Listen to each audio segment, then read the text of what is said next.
IVM.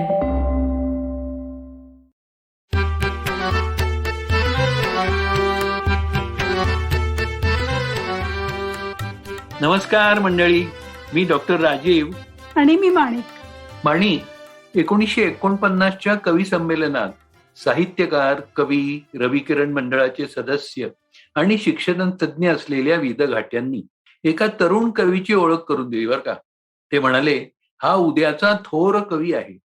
त्यावेळी त्या तरुण कवीचं वय होतं 21-22 आणि नाव होतं मंगेश पाडगावकर. पुढे जाऊन त्या कवीनं त्याच्याबद्दलचे हे उद्गार मात्र सर्वार्थानं सार्थ केले. पाडगावकरांना पहिली कविता झाली ती 14व्या वर्षी. A girl was nothing and suddenly she was everything. घराच्या जिन्यामध्ये नेहमी दिसणारी मुलगी दिसली, पण त्या दिवशी ती कवितेचा प्रेमविषय झाली. तुझं वाहिले तुझं अर्पिले, नवपुष्प हे हृदयातले, कवटाळुनी अणचुंबुनी, उजशील का तू ते मनी. पाडगावकरांचा धारा नृत्य संग्रह 1950 साली आला आणि नंतर आला जिप्सी. जिप्सीनं कवीला त्याची शैली दिली. पाडगावकरांना स्वतःची सगळ्यात आवडणारी कविता म्हणजे जिप्सी. जिप्सी हा शब्द कुठल्या भाषेतील असावा? भटक्या जमातींना जिप्सी म्हणतात. जिप्सी शब्दाची व्युत्पत्ती मोठी गमतीशीर आहे बरं का. पंजाब, राजस्थान या प्रांतातले रोमा जमातीतले लोक वारंवार होणाऱ्या परकीयांच्या आक्रमणामुळे भटकत भटकत वेगवेगळ्या देशात पोहोचले. भटकीत जमात ती. ते युरोपमध्ये गेले तेव्हा तिथल्या लोकांना असं वाटलं की ते इजिप्त मधून आले. इजिप्त म्हणून आलेत म्हणून जिप्सी. हो का? पण मला वाटतं जिप्सी हा शब्द कवितेत मात्र पाडगावकरांनी प्रथम आणला. त्याबद्दल पाडगावकरांनी म्हटलंय, कुणीतरी साद घाली दूर अनंतामधून, एक जिप्सी आहे माझ्या खोल मनात दडून. पाडगावकरांनी कवितेतून जिप्सी शब्दाची व्याप्ती वाढवली. ते म्हणतात, जिप्सी हे निर्मिती क्षमतेचं प्रतीक आहे. प्रत्येक माणसाच्या ठिकाणी सर्जनशील केंद्र असतं, ते म्हणजे जिप्सी.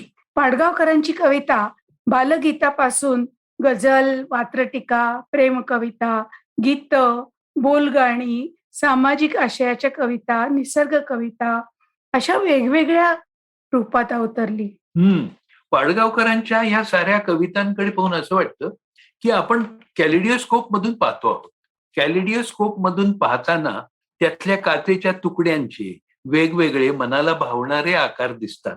पाडगावकरांच्या वेगवेगळ्या प्रकारच्या कविता वाचताना कॅलिडोस्कोप मधनच पाहिल्यासारखं वाटतं. मंगेश पाडगावकर म्हणजे कवितेचा सदाबहार कॅलिडोस्कोपच.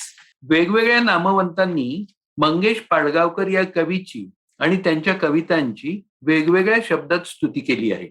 भाऊ मराठे त्यांना खानदानी कविराज म्हणतात. पाडगावकरांच्या संस्कारक्षम वयात ते प्राध्यापक वाल कुलकर्णी, कविवर्य बाभ बोरकर, रावसाहेब पटवर्धन, अच्युतराव पटवर्धन यांच्या संगतीत मनोमन सुखावले. अशा खानदानी संस्कारात पाडगावकरांची राजमुद्रा तयार झालेली आहे. पाडगावकरांचा जन्म कोकणात बर का, वेंगुर्ल्यात. प्राथमिक शिक्षण तिथंच झालं. वेंगुर्ल्याच्या घराविषयी त्यामुळे त्यांच्या अंतर्मनात एक खास जवळीक होती. वेंगुर्ल्याच्या पावसाबद्दल ते म्हणतात, वेंगुर्ल्याचा पाऊस कसा माया करत यायचा, सरींनी लाड करत मला कुशीत घ्यायचा. वा. पाडगावकर BA आणि MA ला सुवर्ण पदक विजेते होते. तरखडकर सुवर्ण पदक, नची केळकर सुवर्ण पदक त्यांनी पटकावलं होतं. ही बुद्धीची तल्लखता आणि भावनेची कोमलता त्यांच्या कवितेतून जागोजागी दिसते. पाडगावकर म्हणतात, विठ्ठलातला ठ मला मिळावा. आता ठ म्हणजे काय? तर ठ म्हणजे शब्दाच्या गाभ्यात दडलेला अर्थ, ताजा चजेला अर्थ, खर तर जीवनाच्या गाभ्यात दडलेला अर्थ. पाडगावकरांचा जगण्याकडे पाहण्याचा दृष्टिकोन अतिशय पॉझिटिव्ह होता. या जन्मावर या जगण्यावर शतदा प्रेम करावे. किती सुंदर, सकारात्मक आणि भावना प्रधान गीत. या गाण्याबद्दल रामदास भटकळाने लिहिलंय की या गीतातून पाडगावकर कानाकानात आणि मनामनात पोचले. हे गीत सगळ्यांच्या ओठी खेळत राहिलं, पोटातून पोटात जाऊन हृदयात घर करून बसलं. त्यांनी अनेक तरुण तरुणींना आपल्या प्रिय व्यक्तीवर आणि स्वतःवरही प्रेम करायला शिकवलं. या जगण्यावर शतदा प्रेम करावे, हा त्यांचा संदेश जणू महाराष्ट्राचं ब्रीदवाक्यच बनला. आणि तितकीच मिश्किली बोलगाण्यातून बर का. प्रसंग आहे, प्रपोज केलाय तिला आणि तिने लाजून हो म्हटलंय. त्यानंतर त्या धुंदीत त्या नशेत प्रत्येक क्षण जागवला, इराण्याच्या हॉटेलात चहा सोबत मस्का पाव मागवला. प्रेमाबद्दल कितीतरी कवींनी कित्येक काव्यरचना केल्या आहेत. पाडगावकर म्हणजे प्रेमाचं सदाबहार रूपच. प्रेमाविषयी ते म्हणतात ना, प्रेम म्हणजे प्रेम म्हणजे प्रेम असतं, तुमचं आमचं सेम असतं. पाडगावकरांच्या कवितेतून उलगडणारे पाडगावकर एक आनंद यात्री आहे. विजनातूनही सृजन शोधणारे. ते म्हणतायत, हासत दुःखाचा केला मी स्वीकार, वर्षिले चांदणे पिऊन अंधार, प्रकाशाचे गाणे अवसेच्या रात्री, आनंद यात्री मी आनंद यात्री. वा वा, एखाद्या भरजरी शेल्यासारखी शब्द संपदा आणि आशय घनता घेऊन ही कविता येते काय, आणि सगळं श्रावणातलं घन निळ होऊन जातं काय. श्रावणात घन निळा बरसला, असं वाटतं की श्रावण झरींकडे बघत बघत कवीनं ही कविता केली असेल. पण प्रत्यक्षात मात्र याचा मुखडा लिहिला गेला तो सायनच्या हार्बर लाईनच्या प्लॅटफॉर्मवर बसून. घरातून निघून तिथे जाईपर्यंत ते घामानं अगदी चिंब झाले होते. त्या चिकचिकाटातून सुटका मिळावी म्हणून हा मुखडा लिहिला गेला आणि श्रीनिवास खळ्यांनी त्याला विटी स्टेशन येईपर्यंत चाल लावली. आणि पुढचे 4 दिवस बर का, पाडगावकर खळ्यांना त्या सायनच्या प्लॅटफॉर्मवर एक एक कडवं देत होते आणि खळे त्याला विटी येईपर्यंत चाल लावत होते. प्रत्येक कडव्याची चाल निराळी, पण सम मात्र तीच. श्रावणात घन निळा बरसला, रिमझिम रेशीम धारा. किती अप्रतिम गाणं आहे हे. पाडगावकर गाण्याबद्दल म्हणतात, आपलं गाणं आपल्याला पटलं पाहिजे, झऱ्यासारखं आतून गाणं फुटलं पाहिजे. यशवंत देव हे प्रसिद्ध संगीतकार. त्यांनी पाडगावकरांच्या 5-50 गाण्यांना तरी स्वरबद्ध केलं असेल. ते म्हणतात, गाण्याला चाल लावणं हे बोलण्याच्या ढंगाप्रमाणे झालं पाहिजे. आणि बोलताना आपण एखाद्या शब्दावरती थांबत असू, तर चालीतही ते थांबणं आलं पाहिजे. हे पाडगावकरांच्या कवितेबाबत सहज शक्य होतं. त्यांच्या कवितेचं मोठेपण म्हणजे कवितेचा अन्वयार्थ शब्दामागोमागच येतो, तो वेगळा काढावा लागत नाही. त्यांच्या कवितेतील सोपेपणामुळे ते कविवर्य म्हणून ओळखले जाऊ लागले. बघा ना, भातुकलीच्या खेळामधले राजा आणि राणी या गाण्याचा किस्सा. यशवंत देव म्हणतात की आमच्या सांगीतिक जुगलबंदीत दुमत झालेलं हे एकमेव गाणं आहे. या गाण्याची दुसरी ओळ हे स्पष्ट करते ना की हे गाणं आनंदाचं नाही. अर्ध्यावरती डाव मोडला अधुरी एक कहाणी, पण तरीही देवांनी त्याला उडती चाल देत त्यात सनईचे आर्त सूरही टाकले होते. पाडगावकरांना काही चाल पसंत पडली नव्हती. त्यांनी नाराजी व्यक्त केली, पण यशवंत देवी चालीवर ठाम होते. मग कवीने नमतं घेतलं. पुढे या गाण्याने इतिहास रचला. गाणं सगळ्यांना आजही खूप आवडतं आणि त्यातले ते सनईचे सूरही मनाला भुरळ घालतात. यशवंत देव म्हणतात, कवीचा संगीतकारावरचा विश्वास खूप मोलाचा असतो. पाडगावकरांनी तो माझ्यावर टाकला आणि त्यामुळेच आमची सांगीतिक कारकीर्द बहरली. या दोघांनी मिळून खरंच कितीतरी बहारदार गाणी दिली आहेत. दिवस तुझे फुलायचे किंवा भेट तुझी माझी स्मरते, तुझे गीत गाण्यासाठी आणि शुक्र तारा मंद वारा, शिवाय अशी पाखरे येती. हो, कवितेचं गाणं होत असताना कवी आणि संगीतकार या दोघांची सह अनुभूती लागते. कवीला गाण्याची चाल आवडावी लागते. पाडगावकर मात्र शब्दांच्या बाबतीत आग्रही होते. कोणाच्या सांगण्यावरून ते चालीसाठी शब्द बदलत नसत. पण एकदा मात्र त्यांच्याच मुलाच्या सांगण्यावरून एक शब्द त्यांना बदलावा लागला. दिवस तुझे फुलायचे, झोपाळ्या वाचून झुलायचे. या कवितेत एक चरण असा आहे माझ्या या घरापाशी थांब ना गडे जराशी. मुलगा म्हणाला, बाबा या चरणातला ना शब्द बदला. तुम्ही म्हणताना नाचा पॉज व्यवस्थित घेताय, पण गायक मंडळी अनवधानानं या गीताचं वस्त्रहरण करून टाकते. म्हणून माझ्या या घराशी थांब ना गडे जराशी या ऐवजी माझ्या या घरापाशी थांब तू गडे जराशी असा बदल केला. तर अशी ही गंमत. वसंत बापट, विंदा करंदीकर आणि मंगेश पाडगावकर या त्रयीनं केलेल्या काव्य वाचनाच्या कार्यक्रमानं लोकांचा कवितेचा कान तयार केला. तिघांच्या 3 तऱ्हा सगळ्याच मनोहारी. मंगेश पाडगावकर अगदी तन्मयतेनं कविता वाचायची. काही वेळा तर स्वतःचीच कविता स्वतःच एन्जॉय करत वाचायची. हो, अरुणाताई धेरे म्हणतात, काव्य वाचन करणाऱ्या या त्रयीनं कवितेच्या श्रोतृवर्गाचा मोठाच विस्तार केला आणि प्रत्येकानं स्वतःचा स्वतंत्र श्रोतृवर्गही निर्माण केला.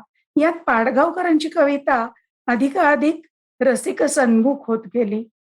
रसिक सन्मुखता ही पाडगावकरांच्या कवितेची मुख्य ओळख आहे आणि कमालीची भावप्रवणता हे तिच्या प्रकृतीचं मुख्य लक्षण आहे. होय ना. बर का, दर पावसाळ्याच्या सुरुवातीला एक मस्त हिरवी हिरवी कविता लिज्जत पापडच्या जाहिरातीत पाडगावकर लिहायचं. झालं, त्यावर गजब झाला. पाडगावकर पापडवाल्यांना पावसाची कविता विकतात, पाडगावकर की पापडगावकर अशी टिप्पणीही झाली. पाडगावकरांची एक कविता आहे बर का, ती अशी आहे, तुकाराम आजा असता तर वगैरे. त्यावर लिज्जतचा ठसा लावत महेश केळुसकरांनी सावंतवाडीच्या कवी संमेलनात 1978 साली ही कविता ऐकवली. तुकाराम आज असता तर त्याने लिज्जतवाल्यांना खमंग अभंगाचे सिद्धहस्त पापडही लाटून दिले असते. तेव्हा मंगेश पाडगावकर अध्यक्ष होते. ते श्रोत्यांमध्ये बसलेले होते. त्यांनी उभं राहून कवितेला दाद दिली आणि कवीला अर्थातच प्रथम क्रमांक अशी ही दिलदारी. मराठी माझी पितृभाषा आणि मालवणी माझी मायबोली असं म्हणणारे पाडगावकर या महेश केळुसकरांबरोबर गप्पा मारताना म्हणायचे, तुझ्याबरोबर मालवणीतून 4 गजाली मारलाय काय, मला माझ्या वेंगुर्ल्याच्या जुन्या घरात असल्यासारखं वाटतं. मंगेश पाडगावकर एक खट्याळ मिश्किल आजोबा देखील होते. खास मुलांसाठी लहान मूल होऊन त्यांनी गाणं केलं. सांग सांग भोलानाथ पाऊस पडेल काय, शाळेभोवती तळे साचून सुट्टी मिळेल काय, हे बालगीत लिहिलं. पाडगावकरांच्या प्रकाशित झालेल्या कवितातली शेवटची कविता मौजेच्या दिवाळी अंकात आली होती. तिचं नाव होतं नवीन. निशब्द तीर्थयात्रा ही भक्तीची सगळी सृष्टी, आणि पाहू लागली माझी मज पुन्हा नव्याने दृष्टी. पुन्हा नव्यानं पाहण्याची, जगण्याची जिद्द आणि मानसिकता असलेला हा सदाबहार आनंद यात्री. पाडगावकरांना सन्मानही भरपूर मिळाले. साहित्य अकादमी पुरस्कार, महाराष्ट्र भूषण पुरस्कार, महाराष्ट्र साहित्य परिषदेचा मसाप सन्मान पुरस्कार आणि पद्मभूषण पुरस्कार. मंगेश पाडगावकरांच्या कवितेतून मनमुराद हिंडताना, त्यांच्या ओल्या शब्दात भिजताना खूप बरं वाटलं ना. अजून कितीतरी त्यांच्या कवितांच्या ओळी सभोवताली फेर धरतायत. निरोप घेता घेता या कविराजाला म्हणावं असं वाटतं, तुम्ही मला भिजवलं, हिरवगार रुजवलं, इतकं दिलत, इतकं दिलत, इतकं दिलत तुम्ही मला. खरंच सांगतो माणूस केलत तुम्ही मला. खरं सांगतो माणूस केलत तुम्ही मला. मंडळी, आता निरोप घेतो. पुन्हा भेटूच मराठी खिडकीतून. मराठी खिडकीतून. तुम्हाला मराठी खिडकीतून हा आमचा पॉडकास्ट आवडला असेल ना, तर तुम्ही आम्हाला फेसबुकवर जरूर सांगा आणि तसंच तुमच्या नातेवाईकांना, मित्रमंडळींनाही जरूर ऐकायला सांगा. काय, पुन्हा भेटूया गुरुवारी मराठी खिडकीतून, फक्त IVM पॉडकास्ट.